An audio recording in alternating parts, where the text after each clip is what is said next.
Welcome to the IVM Podcast Network. TFG Football is an IVM production, and you can also check out their other awesome shows like Simplified, a show that explains intense topic from around the world and simplifies it for you so that you can appear cooler in front of your friends. You're listening to TFG Football. Good day, everyone. Welcome to a brand new episode of TFG Indian Football Podcast. It's a Monday morning, and great news is that Bengaluru will have a shot at some domestic title this year. Good news for them. So they'll be facing Mohun Bagan in the Federation Cup final of 2017. Victories for both of them in the semi-final. It was more looking like one-sided affair, towards the end. At least if we look at the Bengaluru and Aizawl game. And, even before we start discussing how the match went on, we need to throw light on the way East Bengal players return back to Kolkata. There are news that some of the players return back in the general compartment. That shouldn't be so bad. Don't take a loss to your heart and don't blame yourselves too much that you travel in the general compartment of the train. How bad is that, Chiranjit? Yeah, well, I think it was a different scenario. The players, for them, the season is over. Okay, so they wanted to get back home fast, especially the ones from Kolkata. And it appears that the club management could not procure flight tickets at night. And I think there was some problem. That's what we're hearing. It's unconfirmed that there was some tiff with the management and some of the players. And in the morning, they just decided, screw it, we're going home. And they did not find any spots because anyway, this route is overcrowded from Cuttack to Kolkata. And it's hard to get even sleeper class tickets. So they just got on the general compartment, and fortunately they were with some Mohun Bagan fans in that compartment. So the Mohun Bagan fans went to them and said, please come sit on our seats. So most of the players got seats because of the Mohun Bagan fans. That's nice. That's what's happening right now. They're coming back to Kolkata today. Unfortunately, their season is over after another Kolkata Derby defeat. So, yeah, lots of things to process for East Bengal right now. Yeah. So, let's talk about the first semi-final that featured Bengaluru FC and Aizawl. Aizawl here were the runner-ups in the last season. I don't think they even put up a show. How do you feel the game went around, Chiranjit? For me, it was more like Bengaluru knew the tactics and they just played according to it. It was more crowding out Aizawl players, not allowing to play that short triangle games or passing games. They just kept pushing them, kept pressing them at the ball. And Bengaluru FC did that from the first minute till the last minute. And Aizawl never looked like as if they wanted enough. For me, the desire wasn't there in this team. What is your analysis, Chiranjit? I don't know exactly what went down or how they prepared for this game, but it did seem like, just playing at this murderous heat and back-to-back games and all of that combined, it was a bit demoralizing. I thought actually Aizawl FC would use their pace to really fluster Bengaluru FC a lot because, they got an extra day's rest. They played one day before, and Bengaluru FC played on Friday night, and less than 40 hours later they were playing, and there was a huge amount of complaints about this. Parth Jindal was writing to AIFF, and fans were complaining as well, because you can see how tough it is for them out there. And same was the case, about 40 degrees they were playing. Aizawl FC just did not have that amount of firepower left in them to power through this match. And it was just a case where all the stamina, all the flair, all the high-speed game that they had perfected to use over their opponents, the conditions were such and the situation was such that it just got diffused. And the superior technique and experience of Bengaluru FC just came through. They simply blocked off certain areas. They policed Amna well. Everybody was under watch, and there was a huge amount of interventions. The short passes that usually Aizawl FC get away with because the players are so closer together in that midfield. They position themselves so closer together that nobody even thinks of jumping in between them. They just let it go. But Bengaluru FC figured out that it seemed like the Bengaluru FC midfielders knew when a short pass was coming.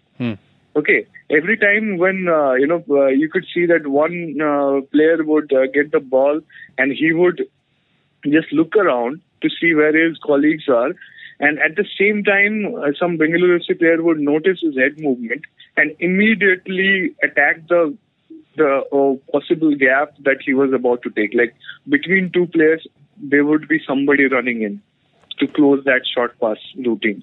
So once that happened, Aizawl FC sort of ran out of options. But it actually cost Bengaluru FC a lot as well because they were not doing that great. Okay, they were creating chances, but I think a lot of the energy was spent on the midfield that if they had committed up ahead, they could have actually scored 3-4 goals. No, that was the intention of Bengaluru. They got in that early penalty and it was scored by Watson. And it was more like, we've got the goal, we've got the lead, let's keep that lead. And we've seen the Bengaluru, the defense of Bengaluru trying to draw players towards them. So just sucking out, that front runners of Aizawl.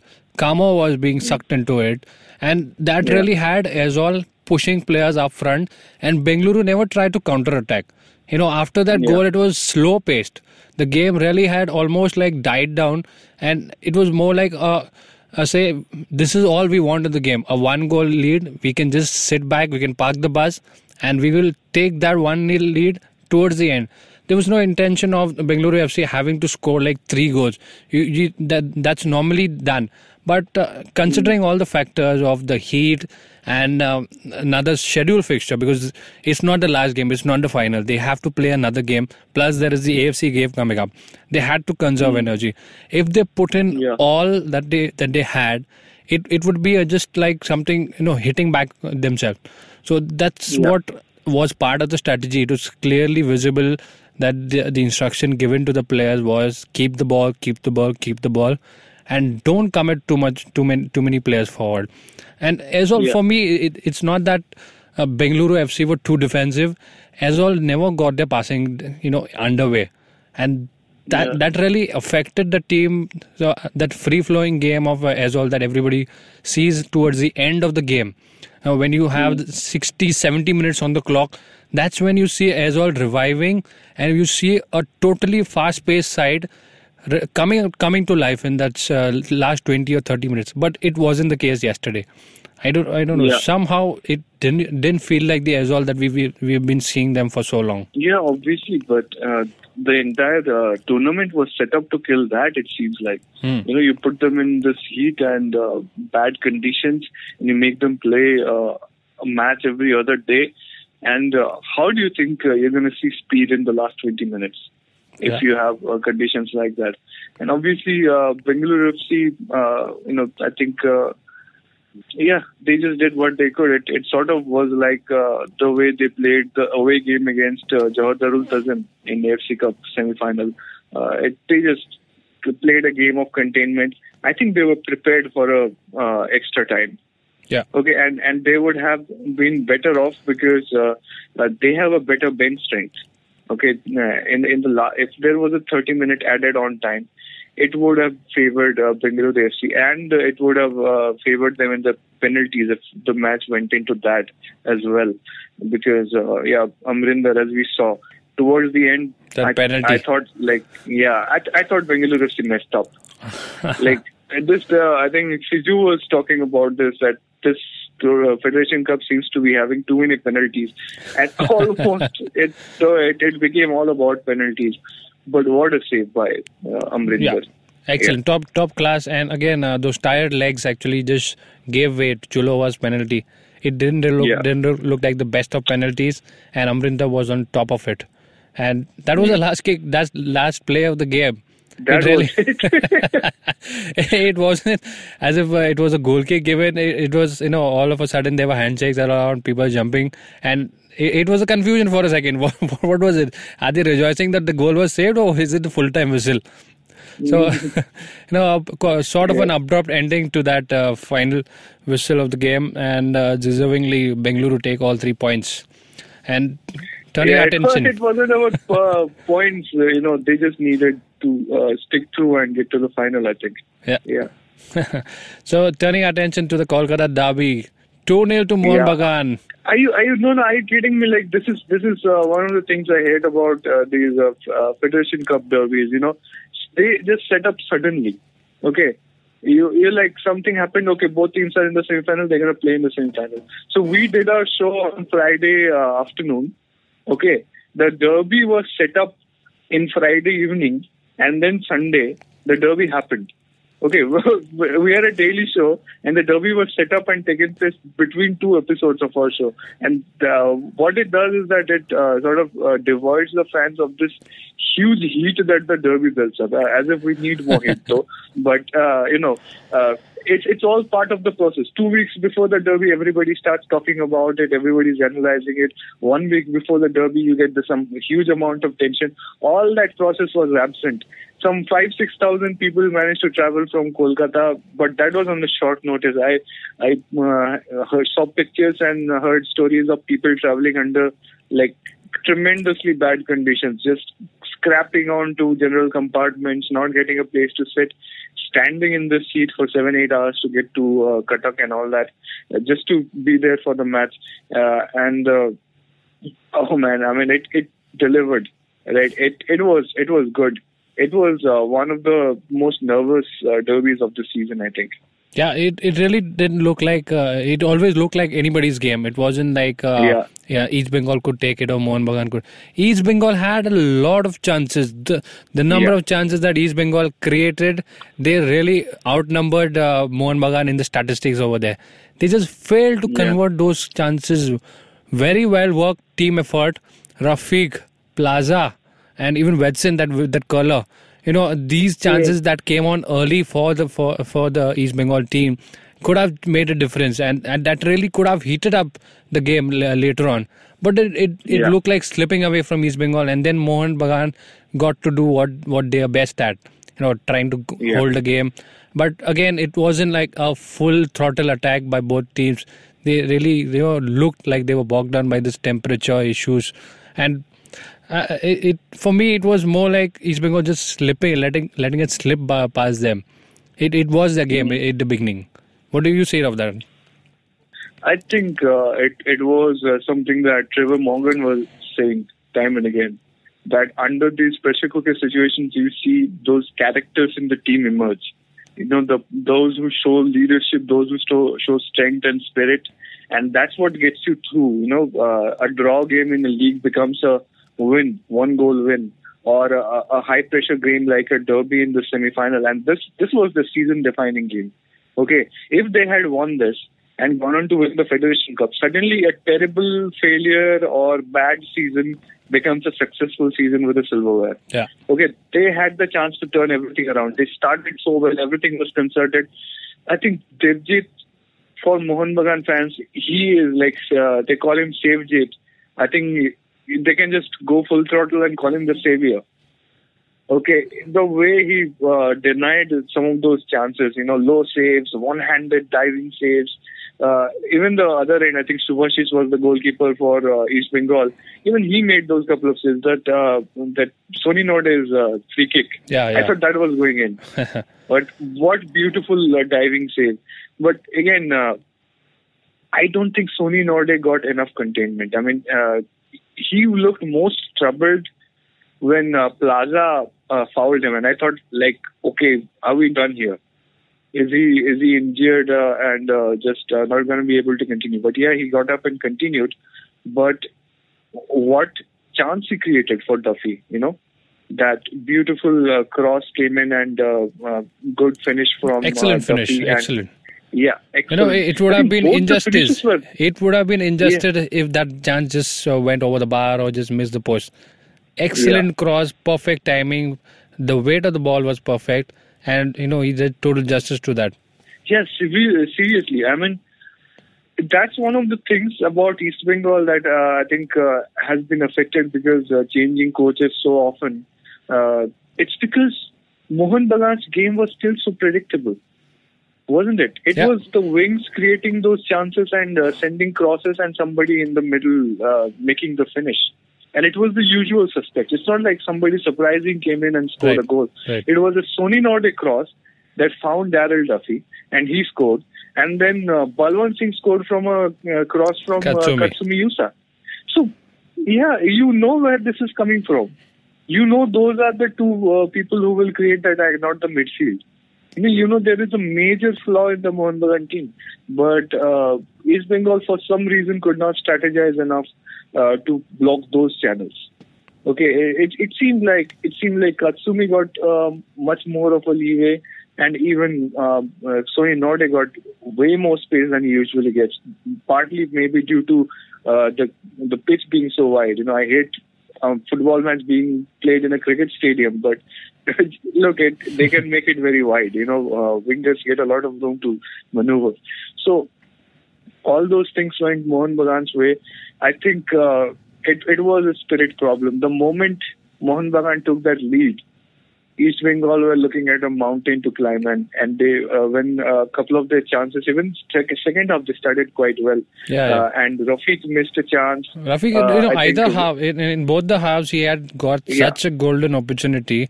Had it been, you expect the pressure to get to Plaza, but Rafiq is not been on the starting 11 for so long, and he does get a chance in the semi-final. He really had to step up. All the moves that he made, and even in the league stages, he was making one of the best moves that you could find a ball to be picked for. He was all over. He had made those darting runs on more than one occasion, but he also, even the pressure got to him as well. Yeah, obviously it was pretty sad to see him miss those couple of chances. Had any of them gotten, we would have a very different game in the last 30 minutes. But Mohun Bagan were allowed to sit back and relax. Even they did. But that's one of those things with this Mohun Bagan side. They usually take more of the possession. That's the kind of team they are. But even when East Bengal were enjoying 62-65% of the possession, Mohun Bagan were not flustered. And part of the reason was that they were a goal ahead. They could afford to sit back, and they even wanted to sit back and relax and conserve their energy, while East Bengal were doing all the trouble, taking all the trouble and making all the efforts. So that's how it went down. I think Mohun Bagan just got the whole situation set up for them. Yeah. Okay, so the big final is set up between the biggies over here, if we could say that, biggies. That's how it's been. They've been facing each other so many times, and once again, Mohun Bagan and Bengaluru will face each other, not just in the Federation Cup. I think 6 matches this season. Yeah. 6 matches. Who would imagine? And they meet in the finals again. Sadly, Sunil Chhetri will be out of action for this final, and I'm not sure if he's available for the AFC Cup as well. Yeah, well, anyway, the AFC Cup situation is that Bengaluru FC, part of the reason why they were trying to conserve themselves so much in Aizawl FC match is because they had to put all their effort in AFC Cup match as well, while Mohun Bagan will not do that. They will rest all their important players and play a B-side and not even give a damn if they lose against Bengaluru FC in AFC Cup. Okay, it's a done deal for them. It's a lost cause. They don't even have any, any calling from any aspect. Anything to gain from that. That's really poor. That's, if you look at planning from the club side, it's not really favorable for at least the fans who look up to the team. And even if you see India as general, you have two teams pitted in the same group. And had you seen a good fight between these two, it really puts up strong statements that the teams from India, these are the ones that really have to be looked up to. It's not that just because we've got one spot in the AFC Cup and only one team goes by this in this group. We had to prove it to everybody who's watching India. You see the development. I mean, look at two clubs being put in the same group. it could have been better if Mohun Bagan were, thoughtful about their schedule, their planning, their priorities. But sadly, it would have been better. But right now, see, the officials are opportunistic. Okay, right now they know that fans only care about the Federation Cup final, so they will do everything they can to set up for that. While Bengaluru FC don't have that luxury, they will have to try and put in their effort and win against Mohun Bagan and go through to the knockouts in the AFC Cup. So that's the situation there is. And Sunil Chhetri's injury, I don't know, man. It's a total fatigue and heat related injury. Okay, it was coming. People were talking about how players were getting flustered playing in this heat, and injuries will happen if something like this happens. Robin Singh's injury was somewhat similar. Okay, and just look at how that tournament was set up, SAF Championship. Again, India was playing every other day. Okay, it was a terrible schedule, and even when you saw something like that you lost a very important national team player for such a long time, Aizawl went and made this schedule where again the clubs are put in through the same position, and now we have Sunil Chhetri who's injured. They're saying he may not be in the available for the Kyrgyzstan match. That Lebanon international friendly in Mumbai we were talking about, that is probably cancelled now because the fixture has been removed from the FIFA website. So that may not happen. Yeah, so we'll get into that in one of the latter episodes. Lots of things went into it. So Kyrgyzstan match, do we really want to go in without Sunil Chhetri in that kind of a situation? It's an Asian Cup qualifier. Why would we go in without Sunil? And why would you even put teams which contribute so much to the national team in a situation where they know they're putting players in harm's way and they know they're risking injuries? So Bengaluru FC will suffer because of this, and Indian football will suffer because of this. And maybe we will see more of this if this thing continues. Right now, hopefully, other season is over. Only Bengaluru and Mohun Bagan are continuing. So we'll see who comes out in what shape. I think the final should be just penalty shootouts. Just don't play a game. 7 o'clock kickoff, have a penalty shootout, decide the winner. If not, go to Lords.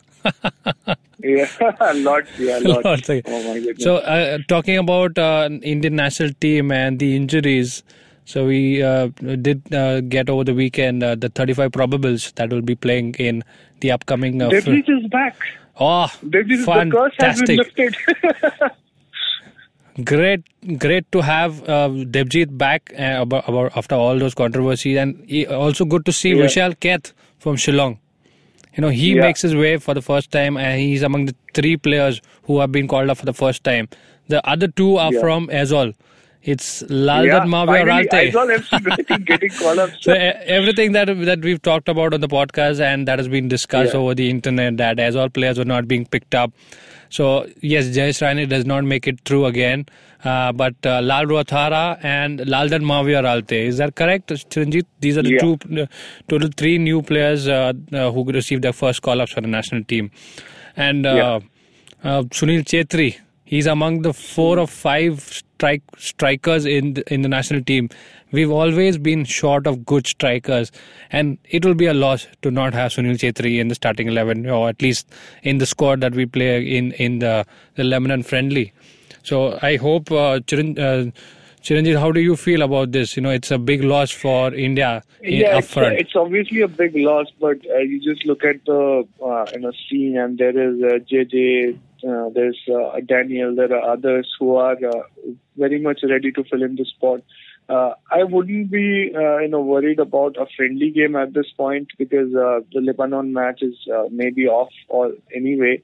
But you want that leadership in a Asian Cup qualifier. Even the first match against Myanmar, it looked like it was going to be a draw, and then who comes and scores? Sunil Chhetri. Yeah. Sunil Chhetri is a big time scorer. Okay, he scores in all the big games. he comes through where the young players don't have enough experience to handle the pressure and rise through. He has been single-handedly responsible for a number of sneaky wins that Bengaluru FC and Indian national team have pulled off. So I just hope he recovers, man. There is no alternative for him yet. Although you will look at the other strikers, look at the other players and say, okay, we have enough people who match up talent-wise, Like, yeah, okay, Sunil is not there, somebody else is there, maybe we can see how this goes. There's no reason to panic. But without him, the team does look a bit different because he's the natural leader on the pitch and he has that kind of an experience and skill set to deliver on big occasions. So it's obviously going to be a huge loss if you don't have him. Right. So, talking about any surprises, for me, the surprise inclusion was about Delhi shouldn't have been here. Fulgencio Cardoza, he makes his way again. For what? On what basis is he coming in? I don't see him playing too often. He's not even among the other players that really fit into this category of called the national level capability. For me, he is an automatic no for this 35. I'm sure that he does not make it through to the final 22 or 20. Yeah, well, I think Constantine is looking at him for his physique and stamina and what he can become. So Constantine wants more time with him in the camp so that he can see if he is. I think probably it will be a tactical use of his experience, not really, a full but time. I don't even think he makes it to the squad at this point if he continues the form that he has had this season. But having him in the camp, just taking a chance to see if he improves is something, and it gives him a bit of confidence as well. Maybe he's going through bad form right now. Forms change. Yeah. Okay, and if he somehow turns it around, and if he turns it around the national camp itself, so good for us. I think the national team camp itself, especially a long camp like this, I think they're starting on the 20th or 21st in Mumbai. Right. And they will be, I don't know what's the deal with Bengaluru FC and Mohun Bagan players because they have matches till 31st May. Okay, so maybe they go away for 5-6 days, then come back. They actually have the final on 21st May as well. So Devjit has gotten the call up, but he may not make it. No, so what happens is they're taking in players according to 2 batches. So that's the plan. So the first batch will be trained according to the availability, and since the second batch also includes experience like Devjit, and so that's it's not a haphazard way of planning. It's all worked out. So it's really going to be how the teams, the both batches merge in the final session of training. So also an inclusion is Kevin Lobo after a while, and Bikash Jairu makes it. And also a comeback is, we'll see a comeback, it's Isaac. He's back. Isaac! We knew he was going to make it. Man, please take care this time. No media interaction without any permission. He did not. He took care last time as well. I hope he does a big too. Good to see at least 1, 2, 3, 4, 5, 6, about 7 to 8 under 22 players being selected. That's great news. 8, I think, in total. Yeah, excellent. So that is awesome. Again, a lot of youth there. A lot of them will be available from the first day of the camp itself. So all that is great for Indian national team. I think this is the preliminary camp that they will do, and then the big, heavyweights will join the camp later. Yeah. So it's all well done. And now I think I kind of see why the Lebanon friendly would be cancelled, because others would join the camp maybe on 1st or 2nd June. And you don't want them to be in a friendly just 3-4 days in. Right. So, yeah, it makes sense. Maybe they will play preparatory games against each other and everything. At this point, that may be a preferable situation, because Lebanon used to be a well-ranked team for us and made sense to play 2 months before. Right now, we're 100 and Lebanon are like 120, 130, somewhere around that margin.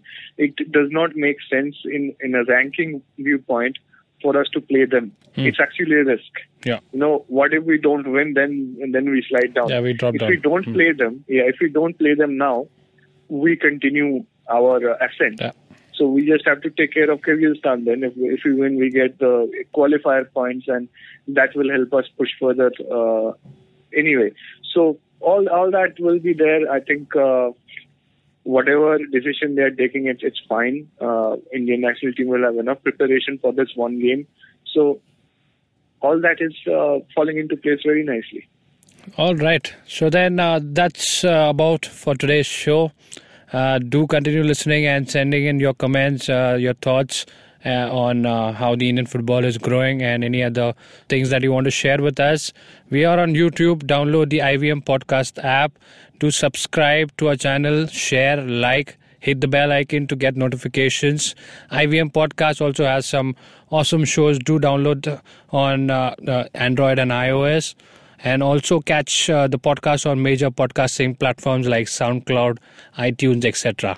And if you're around Howrah station today, say hi to East Bengal players who will be. You will know who they are because they will be tagging along lots of bags with East Bengal logo on them. And if they also happen to take your bus, give them your seat. They are frustrated. Yeah, please. Tired. They deserve that rest. And please also call everybody from the airport who must be waiting to receive them at the airport. Don't be surprised. Yeah, they're not coming there. Yeah, you have to head to the train the station Mohun now. Bagan team will show up though. They are coming by flight. All right. We'll catch you up tomorrow then. Have a great day.